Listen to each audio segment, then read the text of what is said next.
बिस्मिल्लाहिर्रहमानिर्रहीम। एक यहूदी का गुज़र मुसलमानों की एक बस्ती से हुआ।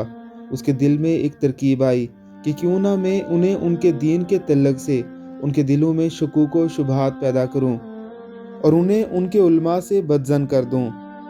बस्ती में दाखिल होने से पहले ही एक चरवाहे से मुलाकात हुई।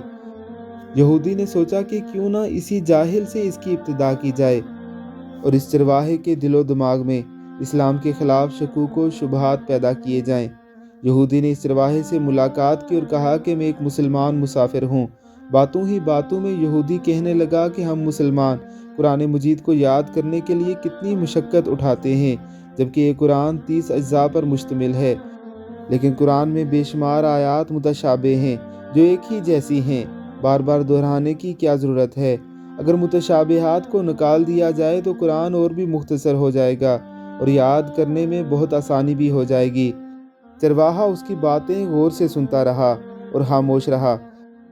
जब यहूदी की बात मुकम्मल हुई तो चरवाहे ने कहा कि वाह, तुम्हारा ख्याल तो बहुत अच्छा है। यहूदी दिल ही दिल में बहुत खुश हुआ कि चरवाहा हमारे जाल में आ गया। फिर अचानक चरवाहे ने कहा कि मेरा एक सवाल है।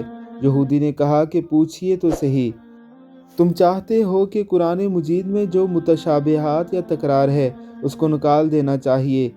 यहूदी ने कहा कि हाँ बिल्कुल, मेरा यही ख्याल है कि जो आयात एक मरतबा से ज़्यादा हो उसको कुरान से खारिज कर दिया जाए तो कुरान मुख्तसर हो जाएगा, याद करने में आसानी भी होगी।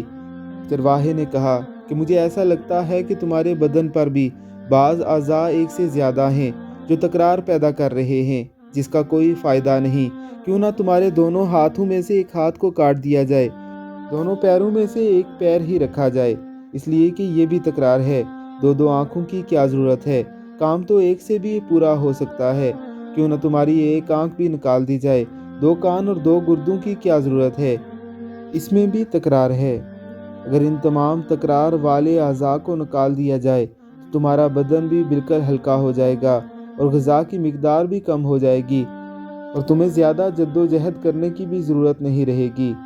फिर कहते हैं कि चिरागों में रोशनी ना रही। यहूदी के लिए जान छुड़ाना मुश्किल हो गई। अपने रब, उसके प्यारे नबी और उसकी भेजी हुई किताब पर ईमान लाना ही नजात का वाहिद ज़रिया है।